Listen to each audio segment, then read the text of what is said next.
Thank you, listeners, for joining us. Today's Elko Live here on KELK. We're so pleased to feature our friend in studio. Robert Misiti is from South Fork State Park. He's the supervisory park ranger. And Robert, we usually get together at least once a year, so it is fantastic to sit across from you and get an update today. Thank you. Edith, thanks for having me back. Absolutely. We appreciate all the work that you do year-round because our beautiful South Fork State Park, the South Fork Reservoir, is certainly one of the most popular recreation places in the region. We are, so especially this time of year when things really start to get busy, there's just a lot of demands that we hope that we just try to meet what the public needs. So it's always a work in progress. It is, of course, a man-made reservoir, but I think it's at least 30, 35 years old now, right? It's getting there, yes. Yeah. How amazing time flies, doesn't it? Yeah, it does. And again, it's a beloved state park located just about 20 miles or so, and that is in a direction southwest of Elko? Yeah. Yes, yeah. yes, it is. Perfect. So the first thing we want to do, Robert, and then I promise we're going to dive right in, but we do want to let people know, because if you are listening now and you're stocking up the trailer, planning to head to Angel Lake near Wells, Angel Lake Campground, the road there is closed as of this morning due to a potential road hazard. According to the Elko County Sheriff's Office, engineers are assessing the situation. They want to make sure that it's safe for traffic before opening up the road. So if you have plans to head up to Angel Lake for the weekend, it's important to maybe scope out a new destination just in case. The Sheriff's Office will update the community as soon as more information is available. The U.S. Forest Service manages the Angel Lake Campground, but right now the Angel Lake Road is closed. That Angel Lake Campground is about 12 miles from Wells, situated in the East Humboldt Range. But not sure what the hazard is, but they're assessing it right now. So, yeah, you never know when the snow melts, right, Robert, what you're going to find. Exactly. So as far as South Fork, though, State Park, you are open, and in fact, you have a new reservation system that's underway. And how's that been going? So far, so good. We had our fingers crossed going into this. We've always tried to tailor our approach as time went on to see what works and what doesn't. And so, because our goal was always to have the best working system that we could while at the park. So, because our visitors need that. So we're always trying to make sure that, we're on point with what we're doing. But right now, so far, so good. And we're happy with the way things are working out. So if someone does plan to use South Fork State Park for something other than just a day use, right? Because you can still just go out for a hike or fishing or... Correct, yes. If you want to camp at the park, we highly recommend you visit reservenevada.com or visit Nevada State Parks and click on the link for the reservation system, because the availability is always changing from 1 minute to the next. And so if you want to stay multiple nights and want to make sure you have a spot when you get there, you want to check to see if something's going to be available for those 3 nights, because a site could be available for 1 night, but not the other nights that you need it. So in those cases, if there's availability elsewhere, we can put you there. Or at that point, then if we have nothing to offer, then the person would probably most likely have to leave until they can come back for another time. So what about pass holders? Say if you have a pass from 2023? If you have a pass from 2023 and it hasn't been linked up to your profile, you need to do that. Because without having a profile attached to your permit, you won't receive the discounts when you actually go to make a reservation online. So we've actually had that quite a bit this spring. We've actually had to, get people in there with their, and put their permits with it, because most people think, well, just because I have a permit, I'm in the system, and that's not the case. You have a permit, and we have record of it, but the system, which is totally independent from who we are, they don't have that information. So it's important that either one, you give us a call, and we could try to help you set up that profile. It goes really quick. But if you don't do it and you just come out and want to use the permits, it's not going to recognize it. So it's going to be to people's benefit to have it linked up to your profile. That's reservenevada.com, or visit NV State Parks to find links and other information. Now, if you are venturing out to a park, you'll notice there are some magnetic signs at the top of the post, and that actually describes what reservation has been made. Correct. The top magnet on the post is going to say what party's in there now or who's coming in next. And then the one below it is going to be the one after that party has left. So, and if there's nothing in the top pouch and it's clear, it will say available. Now, that could be, again, only available for one night. So you have to really check the magnet below the pouch to see when the next person is coming in, because it's just more important now than ever that because things have changed from the past. We want people to actually start, engaging, looking into the system, see what's available, see what's at the sites, what the site is saying, so we don't have those unpleasant situations later because they went to a site and didn't look, and now all of a sudden the party that's coming in, they can't get in, and now they're upset because they made this reservation online, and now we have to have the people who are in it move. Right. And evictions are never pleasant. Yeah. And especially if you've got your whole family. And so it's always good. Now, before we continue with the conversation, are there plenty of campsites, Robert, or how big is the facility out there at South Fork? Well, we have 25 sites in the East Campground, and then we have another 25 on the southwest side. So, I guess in terms of Elko and Spring Creek's population, it's really not a whole lot. I mean, it's really small compared to what the community needs, but we just don't have, that's all we have right now. And so there is talk about trying to expand and make some other camp loops, but that's typically, years down the road with a lot of planning because it needs a lot of funding. So, but our agency is aware of the need for more campsites, and so it's just in the planning phases. So, but that just never happens overnight. Yeah. So we've got about 50 campsites to work with, and there is still availability, I guess, first come, first serve. You can kind of take your chances and head out that way, right? You can, if you're within 72 hours of when you come out, you can't make a reservation 72 hours prior. So that kind of has the first come, first serve people, that has that in their favor when they come out. But if they don't check, it could be a problem because it's always changing. And so the best thing to do is always check, either check the website, check what's on the campsite, or check with the park office, because again, we want to minimize the conflict as much as we can. And then make sure, just like you do with anything else, if you pay a bill online or you make a hotel reservation, you need to get a confirmation number. Is that right? That is correct. We just had one instance actually this past week. I'm sorry, it was last week. Someone had it in their cart, but they didn't hit submit. So when they didn't submit, their credit card was never charged, and then they get a confirmation number. But they thought they had a reservation. Fortunately, we were able to put them somewhere for their stay, so it wasn't. It didn't become problematic in that sense. But we just want people to make sure that when you're on the website, make sure that you get a confirmation number, because no confirmation number means no reservation. All right, Robert. And then your campsites, are they accommodating primarily RVs, or do you have some tent camping? What are you looking at out there? For the most part. I think when the park was actually built, it really wasn't, they weren't thinking of big 40, 50-foot trailers at the time. But now that times have come this far, we still can accommodate RV trailers, the 40-footers. We do have some pull-through sites. Southwest Shores is nice because for the drivers, they don't have many bollards out there, so it's a little bit easier to maneuver in and out as opposed to the East Campground. That we've opened those up in the East Campground last few years. We've actually made those roadways a little bit wider, so they're more turn friendly.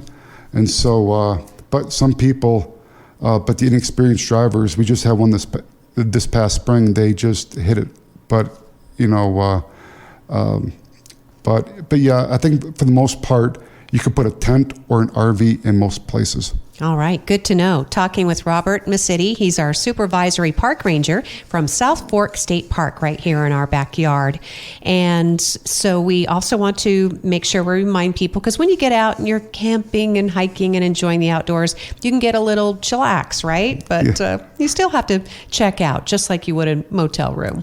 Yes, we have to, and the reason for the checkout time, it is 11 a.m., and the check-in time is 2 p.m., and the reason why we really have to enforce the checkout times this year as opposed to other years in past is because we need the time between when they leave and when the next party comes in so we can actually get in there and clean the sites. Because, you know, if they left at 1:30 and someone was there at 1:45 and they left it quite a mess and we didn't get a chance to get to it, it's, you know, we haven't done our job. So in order to make sure things stay clean from one party to the next, we really have to enforce the checkout time of 11 a.m. All right. And I don't think I asked this question, but for how many days in a row, consecutive days, can you reserve a park space if you are planning on camping? I know you're full this weekend. The reservation in terms of the stay hasn't changed. You could still be in the park within 14 days in a 30-day period. So if you want to make that reservation, if you have a permit, like an all-access permit or a senior permit, where all you got to do is just pay the power, and then the one-time the reservation fee to make the reservation. I mean, you can still stay out there for 14 days, so that part of it hasn't changed. It's just everything now is just dynamic. The dynamics have changed because people, you know, with the system, there'll be people coming in. You know, when it was first come, first serve, it was kind of like, okay, well, they're just going to be here this long, and then they'll be gone. So it didn't create those problems as the reservation system could if people didn't check. All right. This is important information. This, again, is about using our recreation area, South Fork State Park, and it's super popular not only with locals but visitors from around the state, and we're part of the state park system, as well as visitors who come from out of the area. Robert. So again, I know you wanted to emphasize that, you know, the park is full. We're talking on Friday going into Memorial Day weekend for this particular conversation, but you've been booked up for a while, huh? We've been booked up, and so unfortunately for this holiday weekend, if you don't have a reservation, we have no place to put you. So we're kind of like, so when Angel Lake, when that became closed, I mean, unfortunately, we weren't able to help out and, you know, take on more people because we can't. So people just need, but if you have a reservation, you know, the ones that are out there, you know, it's working fine. All right. There are some other developed campsites managed by the BLM and the Forest Service, but you're going to need to, again, go online. That's your best bet to check out the availability of any places, and certainly to make any reservations, but also to see that they're open, because not every campsite is open this time of year. Correct. Like I said, it all just varies from literally one day to the next. And so, and it may be, it's open at, you know, 2:00 in the afternoon, but, you know, a first come, first server takes it at 2:10. So you just don't know. So let's talk about day use, Robert. If folks just want to go out, maybe have a little picnic lunch, take a stroll, take, you know, the family pet out on a leash, and can they still use the park during the day? They can. It's we've tried to add additional space on the southwest side, and it's been delineated with our bollards and our numbering system out there, because the one thing the southwest side it doesn't have is its own day use area. So things get kind of mishmashed between campers and day users, and so I tried to use what we had at the time to make a little bit more parking for the day use people, and we have actually more plans in the road for the southwest side to get more day use parking in there. And so, but also, it actually people might find it a whole lot easier if they want to day use and fish, or even walk the trails. I would encourage them to visit our east side of the park, because that's where all the walking trails are at, and that's where actually you can find some more secluded areas to fish along the shoreline where you're really not dealing with a camper right there. All right, Robert. And we are going to shift gears and talk more about some of the water recreation and the sports that are available. We just want to remind people that You are looking at maybe expanding. Are things a lot different at South Fork State Park, Robert, than when you started a few years ago? Yes, we've had a lot of improvements since then. Some have been minor, and some have been big, like the power upgrades. And so, but every year we've always tried to do something. And so, in order to make more day use area for the park, we're pursuing a federal grant that's actually going to help us actually help promote and build up the day use areas more, so the day users have more of a place to go, and there's less conflict between them and the campers. So we're just we want to make 3 additional parking areas at Coyote Cove. They'll be across some sites, the 29, 28 across the road there, and then 36, 35, 36, and 37, 38. There'll be some additional parking over there. So we're looking at that. And then we're also trying to build up the Hastings Cove area by the boat ramp. It's typically in the past, it's kind of been one of those overflow camping areas, but with the need for now more day use, and it's not a part of the reservation system. And it supports the trail systems that are right there and the day use boating. We are actually going to make that a day use area, and we're going to promote that up with more grills. There'll be signage out there, and then through federal funding, we hope to get another CXT, a vault bathroom there, and some lodgepole fencing. So I think it's going to be really nice when it's done. Wow. So a lot of changes, improvements. And Robert, thank you for advocating for South Fork State Park, because really that's what it takes. Sometimes we have to get in line with the state park system, right? We do. It's we're competing with other parks too, so it gets to be a challenge, but we just kind of we always know what we need, and so we're always promoting we're always asking for what we need, so we're kind of always on the ready when we're asked. And so but again, with the state, it comes with time, money, planning, and things just don't happen right away. Well, again, thank you for your hard work and your vision and the work that you and your staff put into making that a priority, because that's the only way we're going to get what we need. So let's transition a little bit. We have plenty of time as we're talking with Robert Misiti. He is our South Fork State Park Supervisory Park Ranger, and obviously boating, water recreation, fishing, it is the place that people go to here in Elko County, South Fork State Park. Yes, we're a multi-purpose park. So now with the trail system in there, it's even added another dimension to it. People have been using it, so that's even more encouraging. And then because people love to camp, fish, picnic, come out for the day, canoe, swim. So we always have a lot to offer. So we just hope that when people, and now we have, with the last few years, we have the H2Go water sports rental. So whatever people don't have, it gives them an opportunity to go out there and rent it to see if they like it before they actually want to buy something on their own. So we're just ecstatic that's been working out so well. Oh, that's great. I was going to ask that. So the concessionaire is set up there on the shores again? The goal was to get him on here Memorial Day weekend. And I'm not sure if they're ready yet. I'm hoping they are. But they'll be open soon if they're not. So, especially when this weather really breaks and everybody's out there, wanting to jump in the water, they'll be ready to go. Well, speaking of jumping in the water, Robert, as always, we emphasize that life jackets, they are required for boating, and Nevada Department of Wildlife is a stickler, and they talk about it all the time.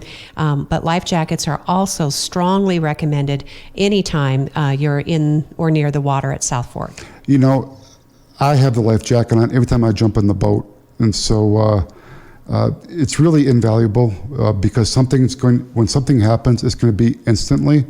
And that's not the time to wish you had one on. And so yeah, we just, we need to be proactive, and we need to be monitoring people, because it's very unfortunate when somebody goes in the water, and they don't come back up. It's always been life jacket related. So we strongly encourage people to have it on, regardless of age. But yeah, when it happens quick. Yep, the difference between life and death. We know the water is still cold this time of year, whether you're just on the shoreline fishing, whether you're in a kayak, or of course, a power motor sports boat. And also, inflatable toys are not they are not safe for this kind of open water. They're pool toys, people that blow up a pool toy might use it in an enclosed type swimming pool, but unfortunately we've had drownings associated with those. We have, and I could see the attraction for it. They're cheap, and if something happens to it, then they just go to the store and get a new one. But when you're on those inflatable rafts, the water is going to get on there and it's going to make it slick. And so all you got to do is readjust the wrong way, and you're not ready for it, and you can end up in the water. So they're nice and convenient to have, but they also come with that hidden danger of you could easily go in the water being on those. Yep. So again, whatever it is that you're choosing to do, make sure you have that life jacket on. You can get in touch with Nevada Department of Wildlife. If I know in the past that they've had some spares, and they just want to make sure every single person is outfitted with the PFDs, the personal flotation devices. And as we're talking, you mentioned a place to maybe rent some of those water sports toys and to be certified and things. That's probably coming up. The park itself, those trails, isn't that in the vicinity of the Hastings Cutoff, Robert? Isn't that really popular for people looking to kind of head in that direction? Or it is, and we've done I think a pretty good job building that part of that element of the park up, because before there was nothing. And so, but it's all graveled. It's all been, it's just there for people to use. And so we hope people take advantage of it, because you can actually get on that trail as soon as you come into the main entrance of the park, right across from the ranger station. You can just park right there and just go utilize the trail, and it forks, so you can go, one of two directions. And so, and it's long enough where when you're on it, you actually get a nice hike out of it. Yeah, nice hike. And again, you can take pets as long as they're leashed. I mean, it's always within your control, right? Because we do have to worry about wildlife. I mean, there are rattlesnakes there, and there are cougars, mountain lions, that kind of thing. Yeah. Typically the snakes have been below the dam. I've seen a few, just a handful of times, a couple in certain areas of the park, but those are gopher snakes, so they're not poisonous. But yeah, it's out there, and you never get. The bird viewing it never gets old. It's always great. And every once in a while when you see the deer going through, it's a beautiful thing. Yeah, there's some spectacular wildlife. And as you mentioned, birds, raptors, it's just a gorgeous place to really enjoy a bounty of nature that really appreciate having this reservoir out there in the high desert. Yeah. And in fact, our South Fork State Park is a great collaborator with other agencies, and ranging from Nevada Outdoor School to Mybrary to California Trail Interpretive Center. Throughout the summer, you often have various organized events that are free of charge. We do. We have an interpretive event and a program, and so our goal is to incorporate as many other agencies as you can with it, because a collaborative effort is typically it can be a better approach when you have other perspectives and other ideas from other people, and so, which is a great way to make things greater. And so, but yeah, we also work with other agencies like the library with the free day use pass. We got the Nevada Fishing Day coming up. I think it's in June, and then we have Public Lands Day. Seems like it wants to come out in September. So it's a free day use time. So it's so we're always trying to engage the community with a new event. And so check our Facebook page for the next event, or call the office, and we can hopefully have some good answers for you when you give us a call. And so, Robert, you do have help. You have staff and people, some outreach that's going on. So that's what you're mentioning. You can call and speak to your ranger, right? Yes, Nick Brancato is. This is his third year, and so he's done a great job with the interpretive events, and so we're just I'm ecstatic that has that drive to do that with the public, because it's really important, because we're not all about just writing tickets. We're not all about the law enforcement side of it. Well, that is a side of it that, comes out from time to time. We want people to have a good time. We want to educate the public, and these interpretive events are a great outreach program for us, between us and the community. Yeah, they're nice. You've had things like Dutch oven cooking and journaling along the trail, even some, artwork that's been done, a lot of group efforts. So it's nice to see friends of the Ruby Mountains who come over and help out at the South Fork State Park too. So a lot of friends of South Fork State Park. And talking with our guest today, that is Robert Misiti. And I know that there's something huge that you're getting a ton of support for from the community that we want to share. And this is some outreach that you're doing coming to town for the Relay for Life. Yes, the hospital contacted me and asked me to do another donation basket to support their event for cancer research for the Elko County Cancer Network. And so when I did it last year, I looked at it and I was like, well, if I can do this again, I want it to be, I'm hopeful that I get the community involved in it, because that would be such a greater basket than what the park could do by itself. And so I reached out to these following businesses for their help, and they all responded in a big way. And I just want to thank them, if I could, real quick, so they get the proper recognition for their great donation and actually helping make this basket just a phenomenal basket.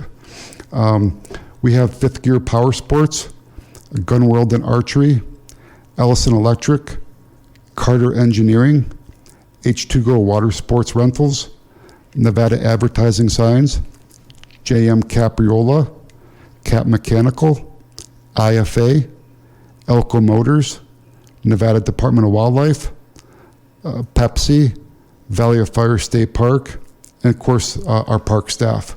I mean, we've all really contributed and made this just a phenomenal basket, one that, I would look at it, I'm like, well, I don't know how I could top this for next year, but because this is so great. It's the value alone for this basket is just over $2,000. And so it's just great items in there. This basket's meant to be taken outdoors. So our theme is with it's probably going to be something like Explore Nevada, because it's meant to go wherever there's an adventure. And there's a kayak in there, there's a bedroll, there's a cooler, there's a griddle, a Blackstone griddle, there's a cornhole game, there's a propane fire ring, there's lots of life jackets. We got some gift certificates from vendors here in town. It's certainly worth going out there and look, and bidding on, as well as the other baskets as well. So we're just excited that we can bring this, this great basket to the hospital in their fundraising efforts. That is so nice. In support of the Relay for Life, this is the Big Relay for Life raffle. They're calling it the Big Relay Raffle. And hospital employees, community members have all pitched in. And the drawing will be held on Saturday, June 22nd, 7 p.m., part of the Relay for Life event at the high school track. You don't have to be present to win, but that is also a great time. Families come together for the relay itself, and they have their own camp out there at the Elko High School track. But all the money raised through this, Robert, stays here at home, too. It stays with the Elko County Cancer Network. And so the hospital actually will double the donations that they raise for the basket. So it's really a great cause. And if I could just add on that the baskets will be on display in the hospital lobby June 3rd. So I think this is probably, you can start buying tickets if you want at the hospital. Try not to wait for the last minute if you don't have to, because we want to make sure that if you want to bid on something, that you have the chance to win it. That's incredible, Robert. Again, about $2,000 in prizes donated by incredibly generous local merchants, businesses, individuals. Tickets start and all it takes is one ticket. That's $1 for one ticket, so everybody can hopefully afford $1 for one ticket. And then they go up in price, $5 for 6, $10 for 14, $20 for 30, $50 gets you 65 tickets, and then a whopping $100 donation to the Relay for Life, the hospitals and Elko Cancer Network Big Raffle. $100 gets you 140 tickets entered in, so super cool. That's a lot of chances. So that'd be great if people could actually come out there and and support all the baskets. Yeah, what a beautiful collection, Robert. And I'm not surprised. You are such a generous person, and you have such a big, kind heart that I'm sure this is really a nice way for you to feel like you can give back to the community as well. It is, because the state isn't really set up, these state agencies, for donations or like to give to a fundraising event. So when something like this comes along and we can actually work it where we can involve the community, it's just a win-win for everybody. Well, Robert, thank you again for your spirit and your enthusiasm and everything that you bring. Again, that sense of safety and care for South Fork State Park, because it belongs to all of us. And you and your staff are great caretakers. We do the best we can. It's not, we don't have great budgets to work with, but, rest assured, we are trying to put the money in the right places. So either we can have an improvement of some sort, or we're just making something that's there a little bit better. Well, certainly, and that's something to close on and to keep in mind, right, Robert? Because when you do make those reservations and you pay those campground fees, where does that money go? The reservation fee, it goes to the reservation company, and the actual fees goes towards the state's general fund. So, which I'm sure is used to support, many other agencies or other programs that are going on. So, it all goes back to the state. But hopefully we get a share of that to help create improvements at the park, right? Yes, All right. So we appreciate that. Again, you're helping support your state parks, and those reservations, again, are required. And we opened up the program by just reminding everybody, again, the reservations are available at reservenevada.com, or you can visit NV State Parks to find more information. Yes, and always, if you lose track of these email addresses, feel free to give us a call at the ranger station at 775-744-4346, and we can guide you in the right direction. And we can either help you out on the phone or try to fix a problem, or just like I said, just advise you kind of, which direction you need to go. And that is a nice office out there, by the way, the ranger station, right? You can stop in and go in. And absolutely. We're there. Anytime that we're there, we always typically has the door open. But we do have office hours. And so, but sometimes after those office hours, we do have to actually get in the park, either clean it, or we have to go into town for something, or actually go to another park for something. So, but we do have hours, but typically when we're there outside the office hours, typically the door's open because we're there to serve the public. Yeah, and there's some nice animal mounts in there. There are. You can go in and brag about the fish you just caught. You can show it off. You can talk about an animal sighting, or just visit with the ranger on staff. Yeah, we're always there, and if we can help in any which way we can, and so. There's actually an AS station right outside the park. They check the boats. And so if we're not there, we communicate with them a lot. So if we're not there, they might be able to even direct you, okay, where to go, what to do, or what time we'll be back. They're trying to keep our lake clean, so it serves a great purpose. And so we just need to make sure people cooperate and stop. When they're out and open and established, people need to stop. It is by law. And so, and they won't keep you there any longer than anybody needs to be there. I mean, they're going to get you on your way. They have to do this with the preventative security checks to make sure that everything was okay before you launch. Sounds like a plan. Robert, thank you so much. Thank you for having me. Robert Misiti, our guest today, South Fork State Park Supervisory Park Ranger, and our guest here on Elko Live on KELK. Thank you, listeners, for joining us, and have a safe and happy Memorial Day weekend.